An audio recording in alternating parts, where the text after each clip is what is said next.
what you find is the best people, they want to teach. They're proud of their craft. They're proud of what they tried and worked. They want to help the new gal or the new guy. Frank, let's do this, my friend. I've been excited for this one. We had such a good chat beforehand, and I was like, shit, I wish we were recording this chat. But thank you so much for joining me today. Yeah, great to be here, Harry. Thanks for having me. Not at all. As I said, excited, and Zhenya said the most wonderful things. So I want to start with a little bit on you. You've run some of the most incredible sales orgs. What was the entry into sales for you, Frank?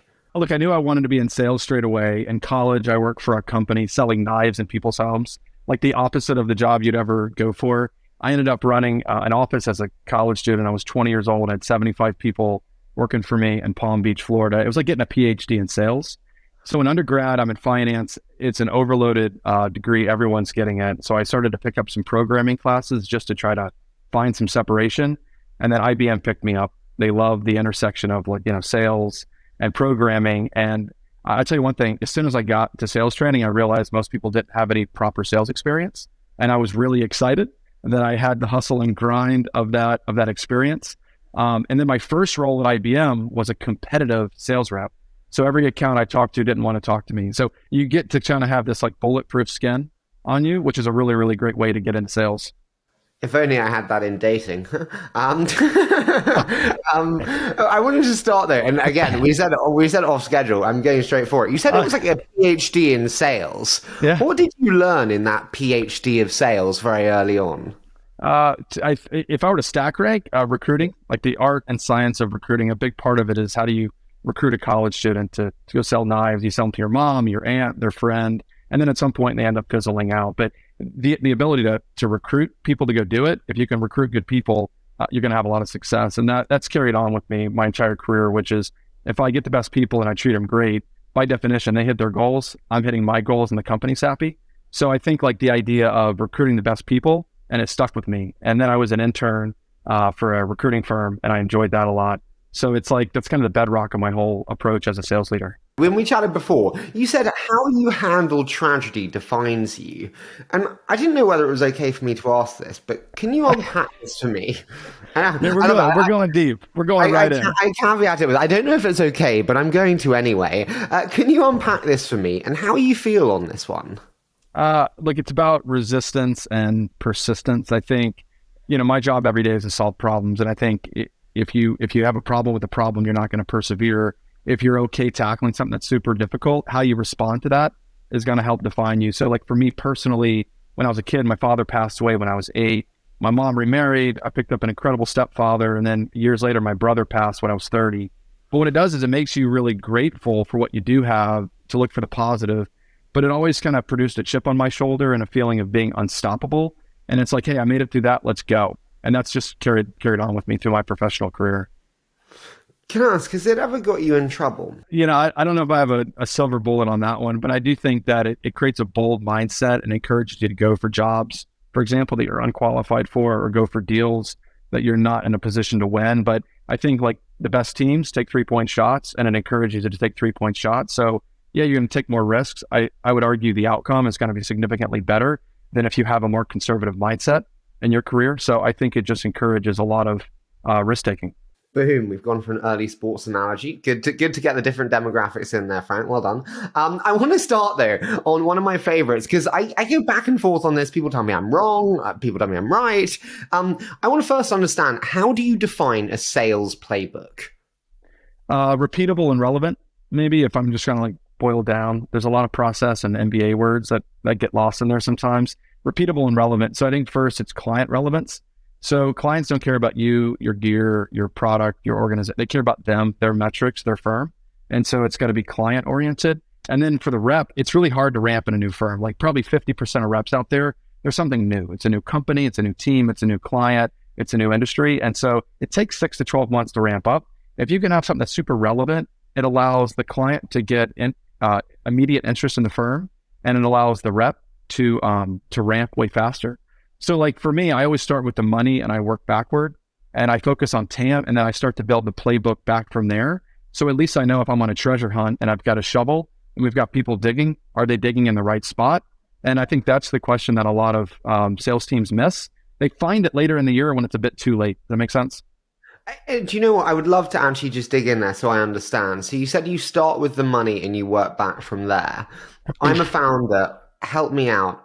What do I do? And what did you mean by that? All right. So a lot of that I kind of picked up from Jeffrey Moore. He's got some really great material and I made it mine over time. I think at TAM, it's like there's three elements to it. It's either near or far, right? It's either big or small, and it's either known or unknown. And so that might be like overly simple, but let's break that down. It's either near or far. So I'm either going to go on a 12, 18 month sales cycle for a larger deal, or there's some create and close. Customer needs something and I'm going to go sell it to them. It's either big or small in the sense that I'm either going to take down something that helps my quarter, or am I going to have a great year? I probably need to go for a transformational deal that might take a year or two. And I want to prioritize and run an and business where I'm at all times going for something big, but I'm chipping away along because, you can't always count on a big deal hitting. And the third part is the part that I never hear people talk about, and it drives me kind of nuts, which is it's either known or unknown. So like when Steve Jobs creates the iPhone, goes out and does the keynote, no one ever knew they had it, and then they had to immediately have what he offered. And so it's about identifying problems a customer has that they don't know how to solve, creating a vision, and then encouraging them that you have an opportunity to solve that problem for them. And now you're hunting for a way larger pot of money, and you're actually aligned to what they're solving for, and you immediately differentiate. Because then it's not you versus a competitor. You're the only one that's going to solve it because you actually uncovered the opportunity for them, and you're bringing them along in a journey and building a vision. And I think that kind of goes back to the iPhone analogy of, I didn't know I need it, and now I can't live without it. Do you have more patience with your sales team for that unknown element? Because you're also then engaging in a process of customer education, which is just traditionally another 3 to 6 months at least. Do you have more patience with that? And how do you think about the customer education as an additional challenge to, oh, I get it, I'm replacing something on my budget? Yeah, so I think like when I think about like an industry playbook, right? What I do is think about the first quarter as the sales rep. The first thing that you're asked to do is create an account plan. And that's good. It gets you organized, gets the whole squad and team organized. I would argue that you want to have an account hypothesis and you want to go back and finish that in Q1. So let's take this apart piece by piece. First, you want to identify where the TAM is. Where is everyone going to mobilize and drive an and business, right? So where are the dollars? Known, unknown, big, small, near, far. From there, then you want to have a set of industry sort of assets. So if you want to drive client relevance, and you're going to show up to an insurance firm and you're going to work with like an insurance claims adjuster, they don't want to see a demo of technology. They want to know, how do you make the life of a claims adjuster easier? How do you get to the scene of the accident faster? How do you detect fraud? How do you ensure payment comes faster? So like Rosetta Stoning everything from technology into the use case and the persona of the person. Now, boom, you have an immediate set of client relevance where they go, well, this person really understands my industry. And on the rep side, they're not thinking so much about the technology. They're immediately identifying, is there a problem? Can I solve it? And then you're ramping them in weeks instead of months and quarters. And now you jump to stage 2 in the sales process. So the funny thing is, if you identify the TAM and you create a vision and you put an industry lens on it, the client gets engaged faster and the rep gets to go a lot faster. It actually compresses the sales cycle. And now you're finding where the dollars are in April, May, or June, not in September or October. You actually have a shot at a good year. So I totally get you. What is required there is the specialization of sales teams, the verticalization into industry specific, so they are able to get up to speed with the customer problems, demands. How do you think about advising founders on how to specialize sales teams? When's enough customer demand? And if you were them, what would you advise them? Yeah, I think it's about like assembling a good team is really, really hard. Like, chemistry and talent, and is this person with this experience going to do really well? So you ask the word patience. Yeah, that's a big part of it, and like stepping them through it, working with them. But I think the fastest and easiest way to do it is, let's say you're going to have an established team that has 2 or 3 people on it. You're going to get someone up front leading, like the quarterback that owns the whole process, that's been there, done that. You're going to take the high potentials, put them inside that team. And then over time, they're naturally going to learn that process because they're following the leader, and they're going to get there a whole lot faster. So doing it one by one as a sales leader would be really hard to like literally teach every seller. But if you selectively build teams in the right way, then you're having the team teach the team. And that starts to drive scalability and repeatability, and you're not doing everything yourself, right? So I think that's the way that you do that at scale. And also, if you get really good people that care about each other and they're competitive, even if they're not on the same team, they want to help each other. And you want to reward that and incent that and ask people to step up and help you. what you find is the best people, they want to teach. Like they're proud of their craft. They're proud of what they tried and worked. They want to help the new gal or the new guy. Can I ask, do you think that you should hire 2 reps at the same time? Jason Lemkin always says that you need to understand, like, you need to have 2 at the same time. Otherwise, it could just be a shit rep. I often hear founders, is that true? I don't know. I guess we go back to the football analogy. Do you have like 2 quarterbacks that compete here's a challenge. If you want the environment where people perform at their best, you need safety. If you want safety, they have to know that you're trusting them, that you've got their back. And if you have 2 different people kind of competing in the same environment, I don't know if that creates the right environment. I would prefer to go all in and have their back. And if need be, I'll go on sales calls. I'll do all the work with them until they're ready to go out on their own. And that takes a lot of effort. But if you get the right person with the right potential, absolutely, I'll invest in that person for a few quarters or a year, and then they're off on their own. So I would probably just go with 1. That's just my gut. That is fascinating. You're like, what the fuck, Harry? You sent a schedule and you're like, yeah, whatever. Do you see why I was like, don't bother preparing? It's fascinating you said about safety there, though, because especially in sales, I get it, but you also want a lot of healthy competition. You want real quarters ending, efficiency, drive, urgency. How do you create safety with a little bit of fear of not hitting targets? Look, if you hire the right people that are just super competitive, right? It's like athletes on the field. You don't have to worry about that. Like they have the inner drive and the competitiveness that's going to far exceed any pressure that you could ever apply, full stop. That's just the way that I operate. I think it goes back to some of the things we started this conversation with. And so like for me, if you get the right people involved, a lot of those problems go away. So how do you find fast horses? You hire a fast horse, and guess who they run with? They run with fast horses.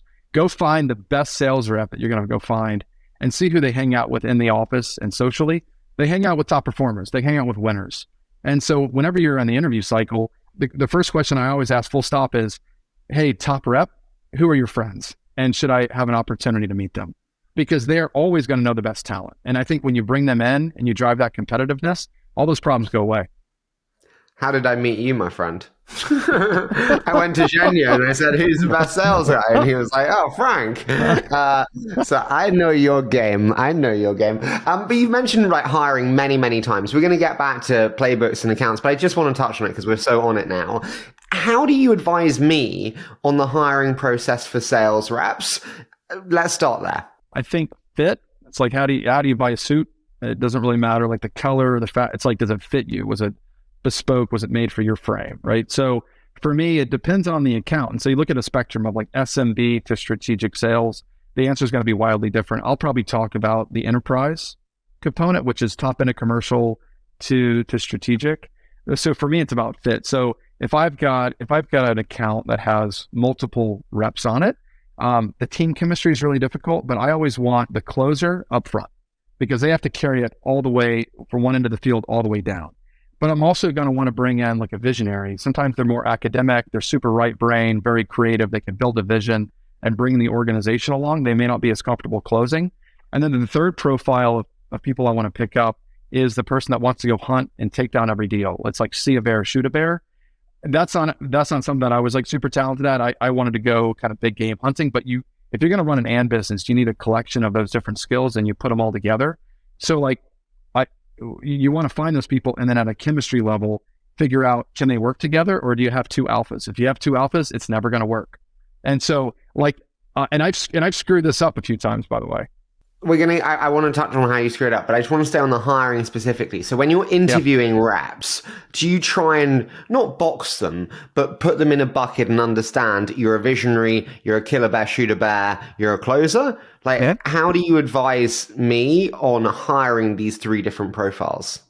Yeah, it's like if you ask them what their passions are, what they're most proud of, like what's a deal where they created demand that never existed before, someone's either going to get excited and passionate, or they're going to look at you like you've got 2 heads. You ask those qualifying questions, it's very easy to determine, like segmentation wise, where do they fit in? And because you always need people that are going to go do create and close. That's required full stop for any software firm. But if you're going to move into the enterprise and do material deals that are going to break records, you've got to have a closer that's super passionate. So I just ask those qualifying questions and people will make that answer super easy to follow. You said create demand that's never existed before. When we chatted before, you said this was one of the most important skills you look for. Can you just explain what that means to me and how I should look for it? Yeah. So when we talked about the TAM example where demand is known or unknown, I think like, how do you create money that doesn't exist? You go look at the demand that's inbound, and then you look at the latent demand that doesn't exist. That's an immediate way to increase the TAM that you're pursuing without hiring any more people. And so like when I think of creating demand that doesn't exist, and you ask someone that, what I mean by that is, what problems does a customer have that they don't understand how to solve where you've created an answer to them? So go back to like the Frank Slootman example, right? He worked with different firms where he'd ask clients what they thought about the product, and they were using it in very diverse ways that surprised the organization. So at a product level, they're like, hey, we didn't design it that way, but customers are using it here. Well, like lean in on that and ask them, well, how are you using it? Why are you using it that way? You go back and align that to the long range plans of the organization. Chances are there's a big gap in execution where they've got a big vision and a big target. They don't know how to get there. So how do you take a malleable platform and create a vision around that says, oh, you're trying to align and move up market? What if you had better insight into the customer profile that you're pursuing? And then you align a malleable platform and create a solution that says, we can help you get better visibility into how to pursue that. So you're chasing larger deals and you're moving up market to the enterprise segment.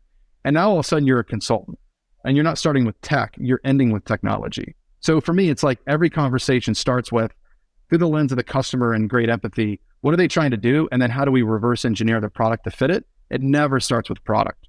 Talk to me about negotiation in that process. People often think that that comes first. Where does negotiation sit in that process of customer discovery, customer understanding for you? So I think the biggest mistake is when you just send a price over, right? And then you end up arguing about numbers. You ever see this? You send a proposal, and whether it's like a percentage savings or the absolute number, it's like human nature in negotiation to look at that and then want that number to be smaller. And so sometimes you get lost on all the wrong details. So if it's me, my preference would always be start with a blank canvas, find your buyer and spend some quality time. And I think you'd ask questions of her like this. Number one, how are you measured? What are the metrics that you as an organization, as an individual are measured by and at the organization level? And you start to really unpack how they define value and values and what their priorities are. And then you go like a level deeper. What's most important? Is it cash flow? Is it TCO? Is it year one fees? Is it exit fees? And you can start to kind of profile like what financial levers do you have to play with that matter to them? And I think commensurately, you've got to be super transparent with your organization. Here's how we're measured. Here's how we report. These are the prioritized levers that we have. Here's what we want. And so if you do that, and then you start to align on deal structure, right? Whether it's like, is it a flat or is it a ramp?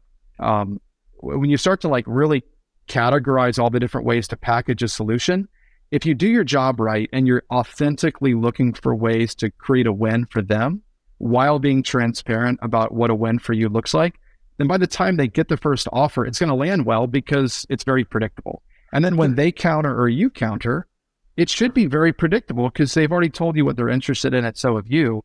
And it takes some of like the gamemanship out of it where you're just trying to find a win on both sides. And it's hard to do, but when you start with price, it's really hard to get there. You said communicate about what a win looks like for you. I've had founders say to me before, I never want to tell the customer what a win is for me because I almost want them to feel I'm in hardship almost. I don't want them to think that I'm profiting. How does one communicate what a win is for them in a way that's beneficial for the progression of the deal? Well, it's like, we talked a little bit about what sales tactics have changed over the last 20 years. Protectionism, I think like things are a lot more transparent. Customers have access to all kinds of data about your organization, about products, about negotiation.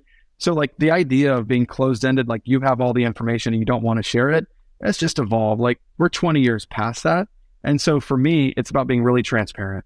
But if it starts with you, I don't think it's really authentic. It's got to always start with them. So like I was reading a book called The Go-Giver, and it's like, how do I serve the person I'm working with and working for genuinely as the priority, and then you back into what's good for you. So I start with what are your priorities? What are the mistakes? What do you not want to see? What's really going to irritate you? If you're going to try to sell this internally, where are you going to catch a lot of flack? And then I say, great, now that I understand this, here's how we are generally measured, and here's some overlap. And then what I want to do immediately up front, Harry, is say like, what are the friction points that we could acknowledge? We're probably going to bump heads here. So let's just identify it. We'll try to work through those with a very unique solution. And I think if you do that authentically, someone's going to say, all right, like they're showing up, trying to help me out. And I don't know that every negotiation starts that way, but the best ones I've been involved in start that way. It's probably also one where they self-select. And what I mean by that is like the ones who are willing to engage with those harder topics are ones who actually are closer to conversion versus the ones that actually will never convert. Do you know what I mean? Yeah. And you can tell that immediately. You know, some people, they don't want to share, and that's okay. Like that, no negotiation is always going to go flawlessly, and you're not always going to get transparency, but I try and I become more predictable, and it takes some of the emotion out of it, I think. So many people on the show have said before about the importance of like recording sales calls for training purposes. How do you think about the importance of that whilst also retaining the humanity and the truth elements, which often people will feel less comfortable sharing when there's a recording? I guess that's probably predicated on the fact that we do a lot of video calls. I mean, here we are, you know, you're in London, I'm in the States, we're doing a video call. I really miss face-to-face sales. I'm glad that we're getting back there, by the way, but like that's a different topic. For me, I think like the feedback loop, which is I think where you're going, it's less about recording and dissecting. It's also less about waiting a whole quarter and giving feedback, which I think it's really hard and it never lands well. I like to do like an obsessive in the trenches process with my team where we spend a lot of time prepping. We do a lot of time role playing. We go to the meeting together, and the first thing we do when we're done is we go debrief. And the first thing is like, all right, give me some criticism. What did I do wrong? So it's not like me as a leader talking down to someone. Like all of us have an opportunity to learn. And then it's like, all right, we're all in this thing together versus like, you know, how am I being evaluated or critiqued? Because like you go back to safety. If I feel like I'm being critiqued, I'm going to get defensive and I'm not going to get the best output. So I don't like the formal process. I like just to say like, how do we get better at our craft? So next time it's going to land even better, right? I totally get you. Speaking of kind of how you can improve, you mentioned before with, you know, the closers, the killer bear, shooter bear, and the visionary, that you've made some mistakes. What are some of the glaring mistakes that you made there? Yeah, I've certainly, you know, over my whole career, this goes back to being 20 years old, you know, hiring people. It's really hard. But, you know, some people are great interviewers and not, you know, but that doesn't always translate through. So I think for me, I'd say the biggest mistake I made was trying to team people together that were both alphas. And like, I think being an alpha in sales is really, really good. You want the natural leader, but if they do it at the expense of other people and there's an ego involved, and then you have two of those together, it will crash and burn immediately. So like stylistically, that's where the hair on the back of my neck stands up. And I say, I don't want to go through that again. And I want to be able to pair that person with someone who might say, you know what, I don't have as much at bats. Like I don't have the experience. Pair me with them, and they're going to exponentially learn. They're going to get 3 years of education in a year when they get paired up with the alpha. So it's healthy. It's just not healthy together. I totally get you in terms of not being healthy together. I'm thinking about like, you know, high alpha, high ego people. And I think about very experienced and also very high potential when I hear that as a potential conflict. And this was actually from one of your friends, Matt. He said, how do you rank high potential versus high experience on the spectrum of importance when hiring leaders? So that's an easy one for me. It's always hypo, one, experience, two. There's always an exception to that though. I think when you have like a big, mature customer and a big brand with a lot of visibility, you'll always have to take experience first. You don't want someone learning on the job in a very high profile environment, because then you might be setting them up for failure. And that's like not fair to them as a sales rep. So with the exception of that, I'll always hire for potential. And I want to take someone who's got a tremendous amount of adaptability and future potential. Give them a job they might be a year away from. Watch them be a little bit nervous and stumble for a quarter, but what's going to happen is they're going to get there way faster. So I'll always go potential first.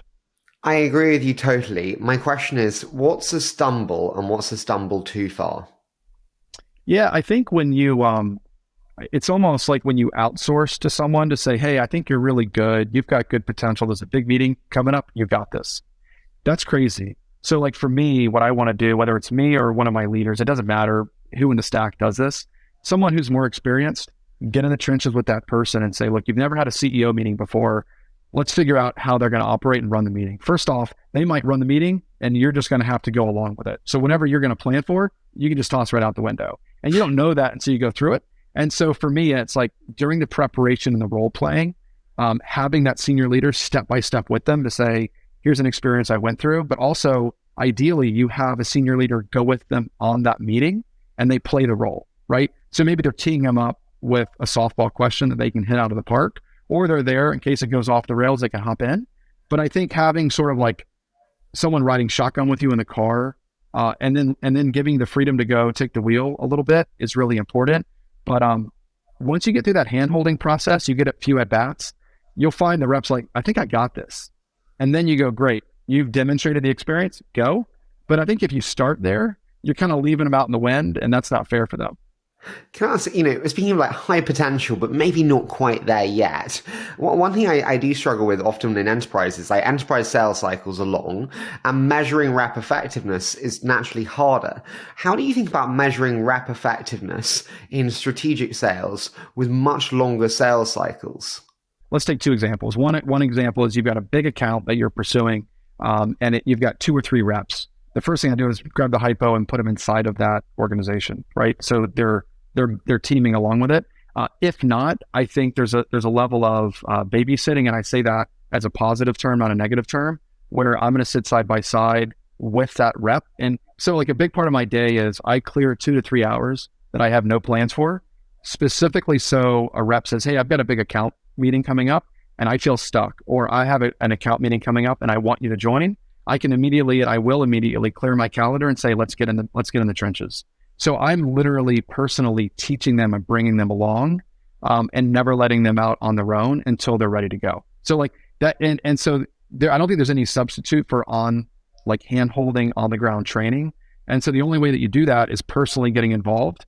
And so that's why we just run a super flat organization. I could care less what my title is or what yours is. We all have the client's interest in mind. Let's get together and go. So like I'm a rep, put me to work. And that's my mentality. And I think the team appreciates that. You're not sitting in the ivory tower, like you're out there with them. But 6 months in, I haven't closed $1. Are you going, shit, Harry's not great? How do we know whether I'm good or not? Because the sales cycles are so long. Yeah, I guess, it's a really good point, especially, if you think about what I wonder what the enterprise sales cycle is, probably 12 months? 6 to 24, 12 to 18 months. I think like, first off, you got to set them up for success. If it's a big account and they're going to do a big buy every couple of years, you can cyclically understand what the odds are of that person coming in. And I think if it's a 1 to 2 year sales cycle and you have someone new, maybe it's more of an 18 to 24 month sales cycle. So if you put them in with the hope that they're going to land it in the first year, you're setting them up for failure. So I think you can prohibit some of that.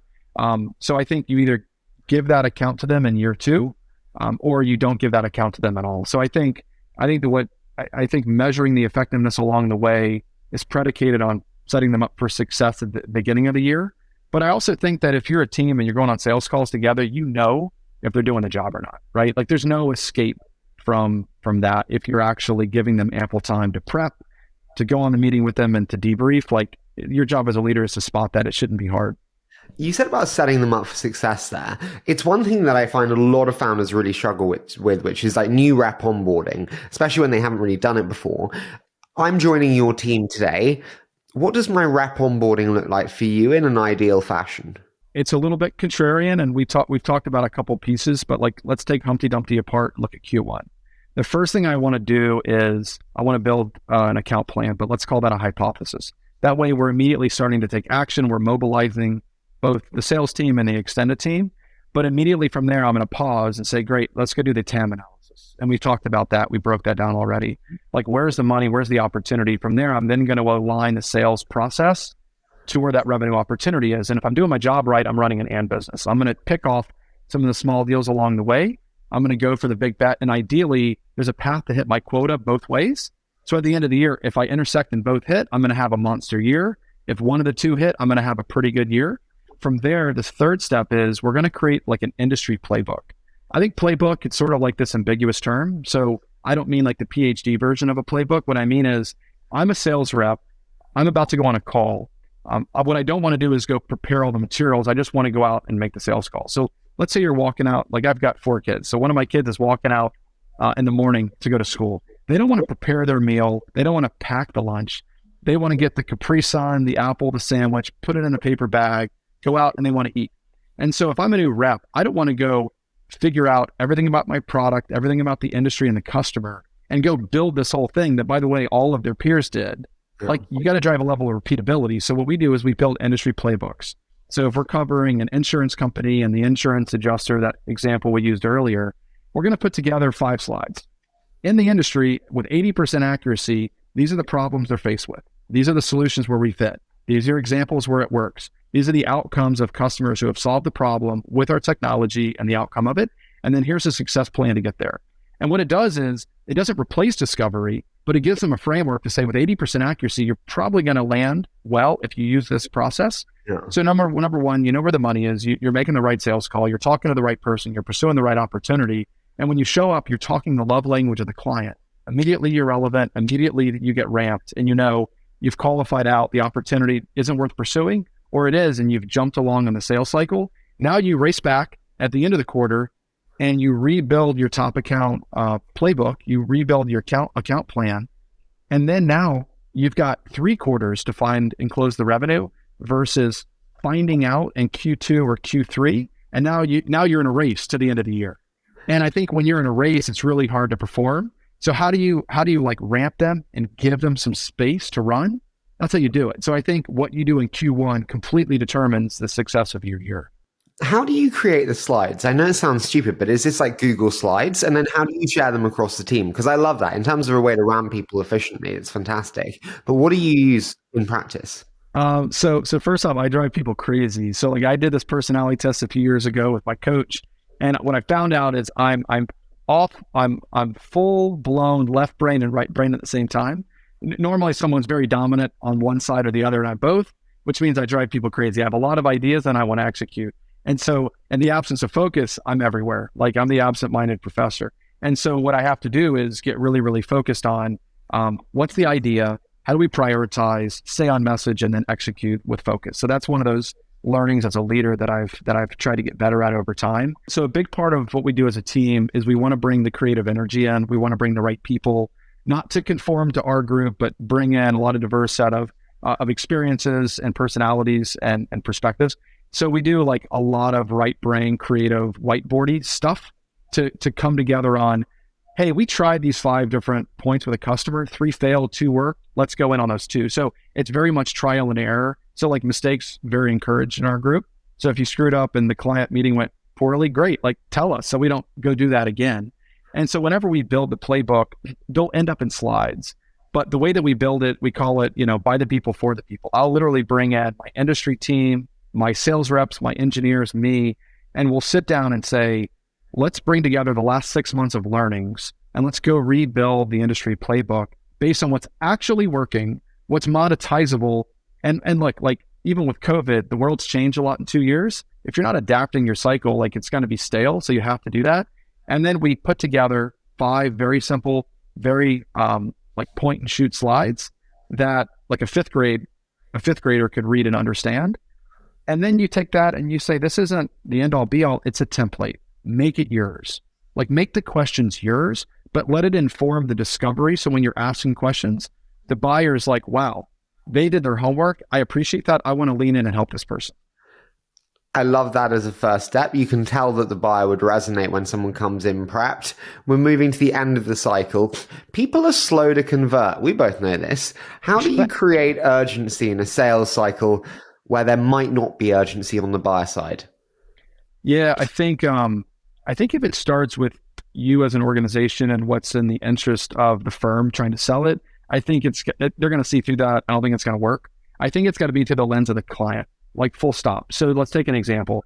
I'm a customer. I'm trying to stand up a new program. That's always going to require people, process, and tech, but tech's got to enable something to get stood up. And they go, hey, we have to go live next July. We don't need it yet. This is Q4, like, come back in 6 months. Well, we go, great, you need it in July. When do you do user testing? Well, we're going to do user testing in May. So when do you need to administer the technology? Well, we'd probably do that in February or March. Great. So when would you need to stand up the technology and have a contract in place? Well, maybe like January, February. And if you actually take that very logical objection of not now, we're 6 months away, and you programmatically work back and you create a success plan based on their timeline, chances are they need to get going right now.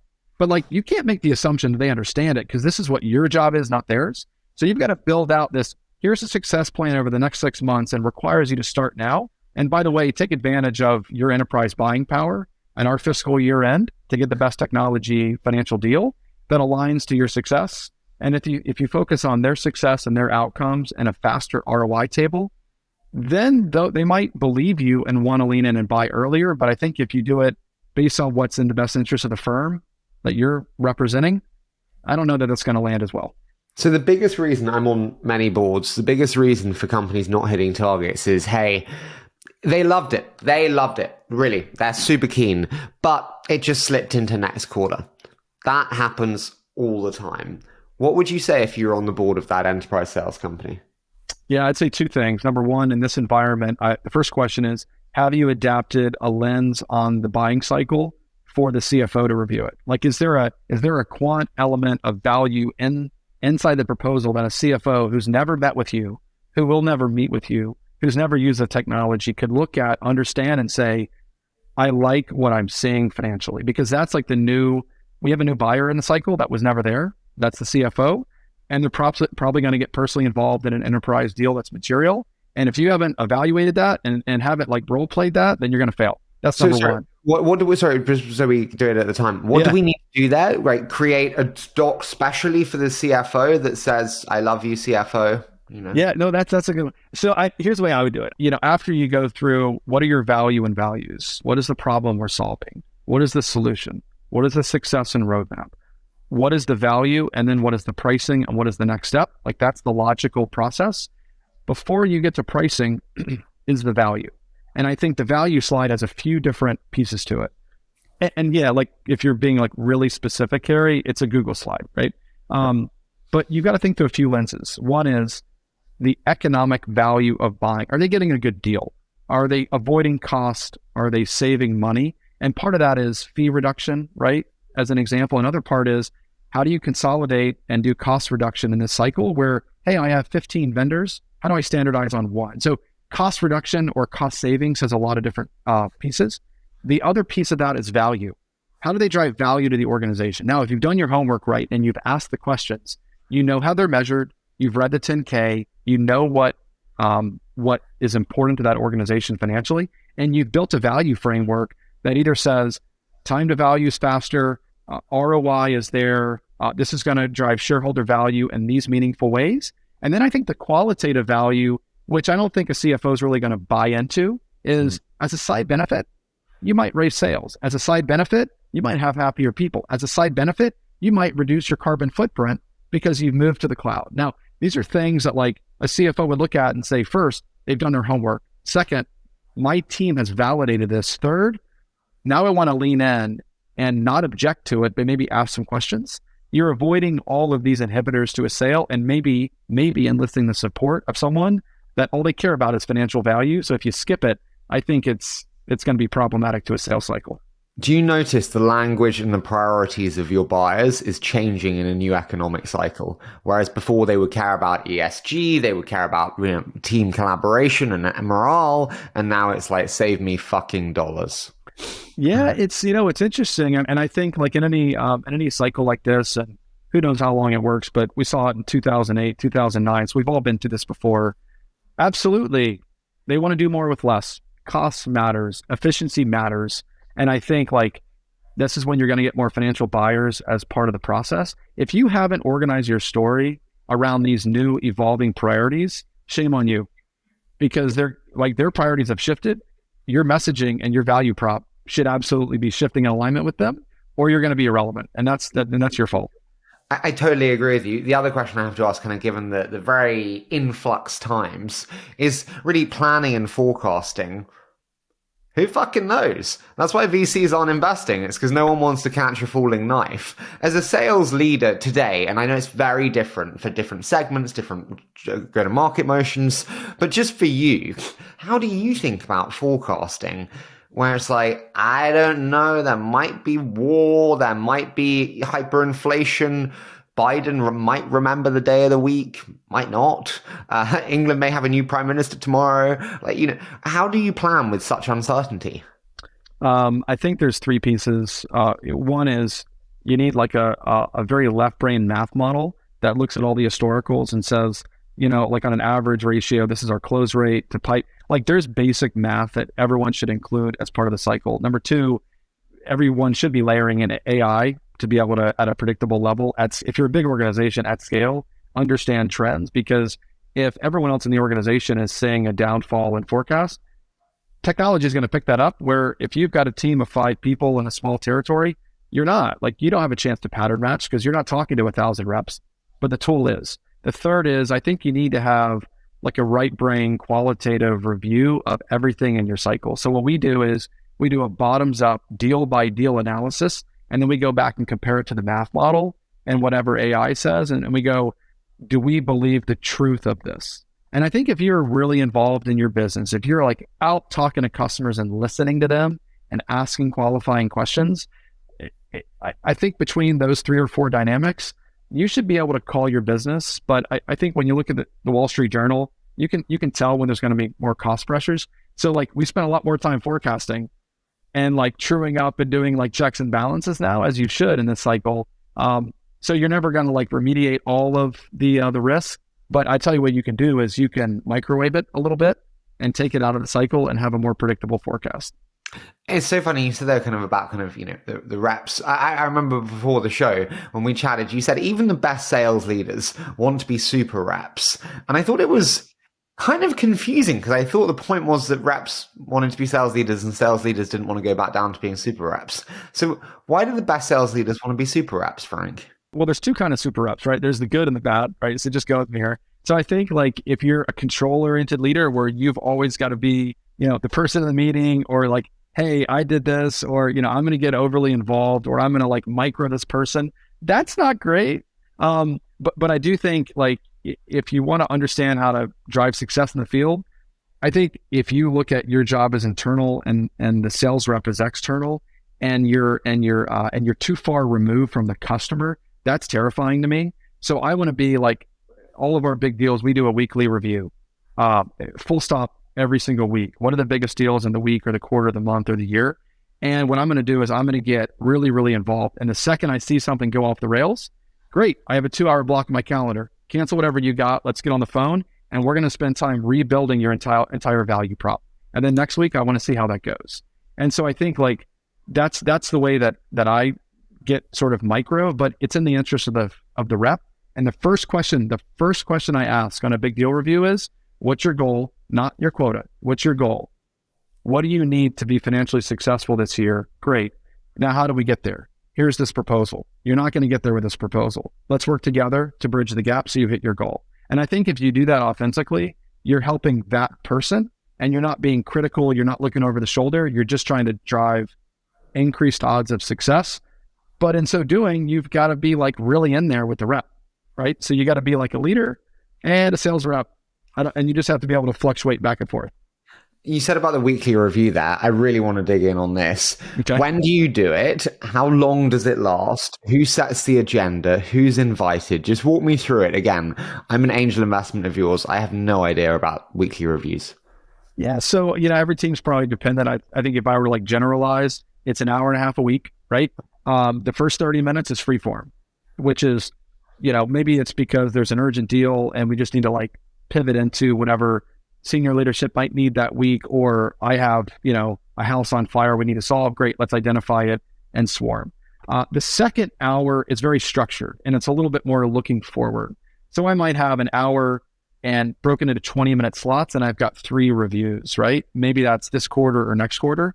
And what they're going to do very programmatically is show me 2 slides. One is the why slide, and one is the big deal review slide. In the why slide, what I'm going to do is say, I want you to tell me exactly through the lens of the CEO's long-range priorities. Maybe it's a CIO or a CDO or a chief operating officer, but let's take the CEO for the example and say, what are their long-range plans? And then you say, great, what's going to inhibit them from hitting that? What would be the value of accomplishing those goals? How would you quantify the value of solving that problem? And you kind of go left to right, where what's important to them is paramount. And far off on the right, if you use your binoculars, is the technology that solves the problem, but it forces the rep to think through the client problem through the lens of the customer, not the lens of product, right? And so it's going to force to say, if you're going to build a vision or a story to solve a problem for them, let's start with what's important to them. Great news, it's a public firm, grab their 10K, do some discovery. This isn't hard. The second thing I'm going to do is a big deal review template, which is going to be a slide that's going to tell me all the mechanics. Who are the players? What's the solution? What's the product? What are the needs? Who's involved? What's the next step? You get the point. And I can true up the right brain, artistic, industry-oriented lens of how do we solve a big, scary problem? And then you true that up with the fundamentals of what they're doing day to day in the field. And then the third component is I want the entire team on that call. The industry team, the value team, the solution team, and the sales management. And we don't go in picking away at this. We go in as peers saying, how do we elevate our game? And I think taking the fear out of that call and saying no one's judging, come in with crappy ideas, bring all of them, where people genuinely know you're trying to help them hit their goal. You can drive criticism and provoke people in a really good, healthy, competitive way that elevates everyone's game. You said about the variance of inputs there from your side, from the seller side. Yeah. In terms of the buyer side, multi-threading, brilliant word. I love how kind of intellectual it sounds. But when we think about multi-threading, often I hear this as well. We said about slipping deal cycles. It's our champion left. And you're like, well, build multiple champions. How do you think about the right way to multi-thread? At what stage it makes sense? And often mistakes that you see? Yeah, so it's like I think this goes back to customer obsessed. If you've got a rep with 2 accounts, or if you've got 3 people covering 1 account, the common denominator is you've got time to be completely immersed in that company, right? So let's go through the example. You're dealing with an organization that sells cell phones, right? Well, you're a consumer, go buy the cell phone. Or if it's a public firm, go buy the stock and sit in the shareholder meeting. Go into the inside sales organization, put on a headset, bring them donuts, bring them some stuff to say thank you for their time, and listen into what their customers are challenging them with. So Harry, you were asking about multi-threading. How do you do it? I think it starts with customer obsession, right? And so if you really want to understand what the customer needs, I think a traditional sales cycle of thoughtful discovery and a few meetings and being single-threaded into one buying unit or one person, that's scary. What if someone leaves the organization? Or like you said, what if the sponsor leaves? That drives problematic approaches. So if you really want to get to know the account, you got to be obsessed. Buy the share. If you're selling to a cell phone organization, go buy the cell phone, go into the store, talk to the retail sales associate. And so you get to really understand broadly the challenges across the organization in a multifaceted way. Number 2, you want to start threading in conversations from IT to data to the line of business all the way across. The other thing you want to do is have really good top-to-top alignment. And I don't mean when it's deal time. I mean before it's deal time, where there's a thoughtful conversation of aligning, whether it's the CEOs together or the CIOs together or line of business executives together. But I think if you take this customer-obsessed mindset, you're going to have that entire organization wired top to bottom, but it's not in your interest, it's in theirs. If someone's stuck, have the bat phone to call your peer, who's my boss. That drives transparency, because at all times they know they have ultimate access to your organization. And when that happens, and there's risk in the cycle, you don't have to worry about it because you've got the entire place wired. And so I think if you've got an obsessed mindset, you're going to have every angle covered. And when one predictably falls astray, great news. You remediate that, but everything else is going to stay in place. I totally get you. Can I ask, when you think about, you said alignment there, selling into very strategic large accounts takes a lot of challenges from a product perspective, whether it's SOC 2 or any of the security requirements. Where do you think are the biggest, not misalignments, but alignment gaps that sales faces? Is it with product? Is it with legal? Is it with design? Is it with customer success? Where are the biggest misalignments that sales has with other functions within the org? It's interesting as I've started, as my career has grown, what I've noticed is a big part of my job is dealing with all of my peers, the extended team. That's in some cases the majority of my job. By the way, the first question I always ask every time I meet with those leaders is, how are you measured? What do you need from me? And these are the 3 things I need from you. And do we have agreement and alignment on what those priorities are for both of us and what the expectations are. So every time we talk, I don't want to go through everything else. Let's start there, and then we'll cover the rest of it. So I think like an area where it's really hard right now is customer success, because they're kind of like, the customer might beat them up. The sales team has very different goals than they do. And what I find is a lot of time the sales team doesn't understand how success is measured and paid. They don't appreciate the challenges of how hard it is to be a success manager, because everybody wants something from you and you've got to be everywhere. But if you're measured against everything, you're measured against nothing. And so I think one way to make it that, to kind of make that problem smaller, bring success on the sales calls with you. Make sure they're client facing. Have them come in and don't do a quarterly business review, have a success review and elevate them, put them on a pedestal, put a spotlight on them, make them successful. The client's going to appreciate that, because you're not just trying to sell, you're trying to drive value. And now they're critical path in the cycle. And what otherwise would be a lagging function that's trying to run and chase up and make everybody happy, now they're critical path. And if you have a big customer and they do a big buy, now you're going to have to otherwise go grab the success person and bring them in and say like, I need you to do all this stuff. And they're like, I don't even know what they bought. And so how do you make them successful? You bring them along during the process and treat them like a teammate and make sure they know that you're helping them hit their metrics. And that's going to be one way to help them. Final one for you, which we stuck so much to the schedule. So glad we had that. I literally spent hours on these schedules. I don't know why I literally bother anymore, but anyway, I think it informs my mindset or some bullshit. Compensation-wise, how do you think about constructing the right sales comp plans? I have a lot of early first-time founders that are like, I hit like 5-to-1, like, I don't know. How do I think about the right sales comp plan for my sales team? I think the biggest challenge you want to solve is alignment with how the company reports to their shareholders, whether that's a private or a public company. How is the company measured? And then make sure there's alignment all the way down to how the sales rep is paid. I think in the absence of that, there's going to be a tension point where what the customer wants and what the rep wants is wildly different from what leadership wants. And then you take the salespeople, whether it's a first or second line manager, they're in the middle getting squeezed, where the people above and below them want wildly different things. And that creates a lot of tension in the cycle. If you've got full alignment that this is how the organization is being measured, this is how the rep's being paid, you're driving aligned incentives, and then everything starts to work a lot better. So I think if that like fundamental principle is there, the other problems start to work themselves out. What's your biggest challenge today, Frank? When you look at your role, what's the hardest part? Yeah, I think when you think about talent, bringing the right people in. Okay, let me ask you a question. Harry, have you ever bought a house? Yeah, apartment. Yeah. Apartment. So you go through the process. When I bought my house, it was nice foundation, terrible color, terrible decoration, right? And so what happens is most people would go through this process of buying a house and they look at it, and if they can't see the end state, they don't have the vision to do so, they're not going to buy it. So I literally told my agent when I bought my house, I was like, I'm so glad this color of this house was rust red. She goes, no one else said that. I'm so surprised to hear you. I said, well, if it was white, it would have been sold a year prior, and like I wouldn't have been able to afford it. So quite literally, the idea that people that can visualize the end state, that's a very powerful tool, and it's very rare to be able to do that. And by the way, customers have a hard time doing that. Not because they're not intelligent, it's because they're busy, they're stressed out, they've got a million things to do. Finding people that can be visionaries, that can imagine the end state and then creatively reverse back engineer through the lens of the customer the challenges that they're going to see, and then how to remediate that, and then bring that to life and take the customer on the journey and inspire them and excite them, and then get them to the state mentally where they believe you and they see what the outcomes can be. That is an art that is extremely difficult to find.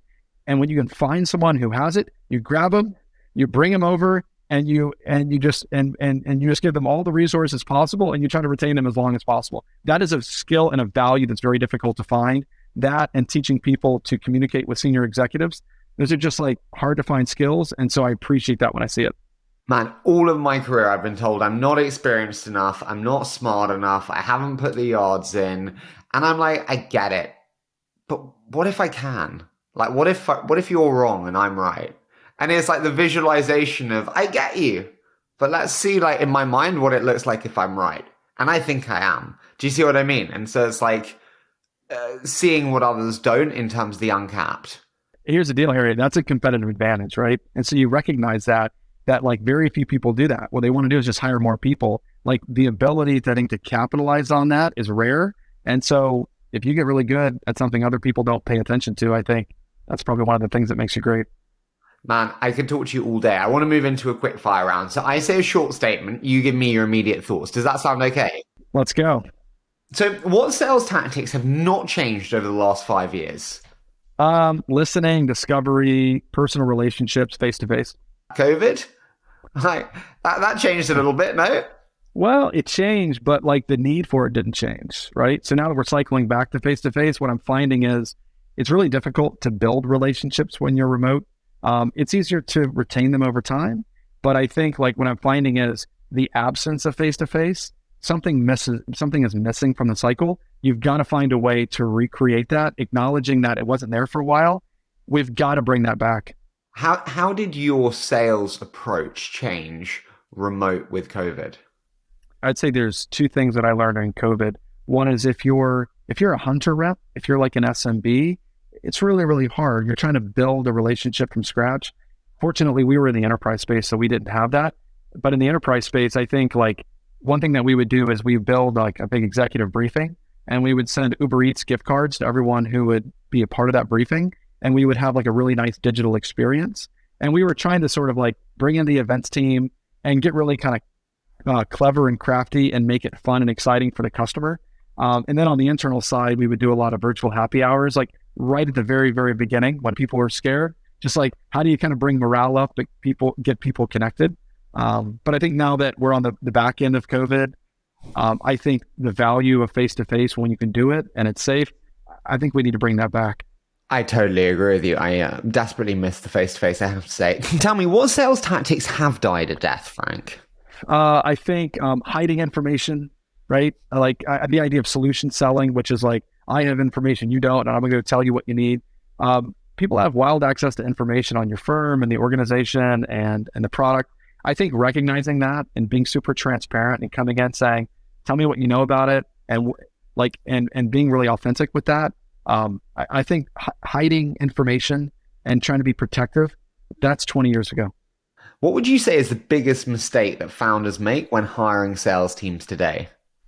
I think there's a maturity curve of an organization going from a few customers to really, really big in scale. And I think as you start to hire the sales team, you're going to get to a maturity point where you want to move up market. Customers have a different expectation. And I think trying to train folks that don't have the enterprise experience and convert them over, I don't think it's setting them up for success. I think you need to be able to find folks that have done this before that bring in the top end of the game, and then having really, really good segmentation, SMB, commercial, enterprise, and then alignment by industry. I think you need to hire the proven team that's got experience doing that. Your customers expect it, but you still want the other team to be able to manage the lower end of the business because they really know the organization and the product. So I think it's a complement to those two things. What's more important, my friend? Experience on deal size or experience on industry specific? I think everything starts and ends with the customer. If you understand their needs, I think everything else is going to work better. I do think like in some particularly large deal cycles, you don't want to give someone an at-bat where they've never really been at the big game before. That's not really fair. But if I had to stack rank that, industry experience and driving client trust and relevancy, you can reverse engineer everything a lot easier than having big experience on a deal, but not understanding what's going to make your customer successful. What advice would you give to a sales leader starting a new role today? It's not about you. It's about your team. So I always think that you want to put the customer first. I think you got to put the employee first before the customer. It's always been kind of wild to me that that folks would be self-focused as a sales manager, because by definition, you're as successful as your team is. And so like I was just reading the book, The Go-Giver. I want my team to be more successful than I ever have been. I want them to be able to create wealth for their families. And so I think the more that I work for them, I serve them, and they know that, and I'll do anything they need for me to do. So I think just like running a very flat organization, being very selfless, and driving their success, what I found is not only do they end up producing, it creates a level of incredible loyalty that you really weren't planning on, where sometimes they don't want to leave the nest even when they need to. So it's kind of simple, but I don't see it enough. What would you most like to change about the world of sales today, Frank? I think like empathy. I think we need to like really remember how hard it is for our team. Go look at the last 2 years. How hard is it to be a sales rep who might have joined an organization and after 2 years never actually went into an office? Like to be able to like get in the mindset of a sales rep who's never actually been in, they haven't met their comrades, they haven't met the customer face to face, and remembering just how hard that is. And as you go farther up in the organization, more and more of our job as sales leaders is internal. But like if you get too far away from the customer, you get too far away from the rep, you forget how dang hard it is to do their jobs. And so being empathetic and spending quality time with them keeps you humble, keeps you relevant. So that's probably the one thing I'd change. I agree. I think sales is a fucking brutal job. Hold on. Final one for you, Frank. I love this. What one company sales strategy have you been most impressed by recently? For me, it's Miro. So now that everything's been remote, and of course we're trying to like ramp that back. I'm super right brain, super creative. I like to grab a whiteboard in an office and like work through stuff. I'm super visual. It's really hard to do remote. I put like a whiteboard up in my office. My wife throws it away. And so Miro's like the technology that enables the ability to feel connected as a team, have a connected sort of set of tools that bring all these disparate ideas together and allow the team to rally when you're remote. And then that's now a digital format that you can bring into the office and extend it when you're in person. So that's really been something that's helped us in the last couple of years. Allows you to feel connected. Love this little girl bound routine on the hands movements. Frank, I've loved this. You are a hero. You put up with so much shit from me. I honestly really love this. It shows like this which make me love what I do. So thank you for being amazing, and you were fantastic. Yeah, well, listen, I've never done this before. I've been like not anxious, but I'm excited to see what the outtakes look like. I appreciate you having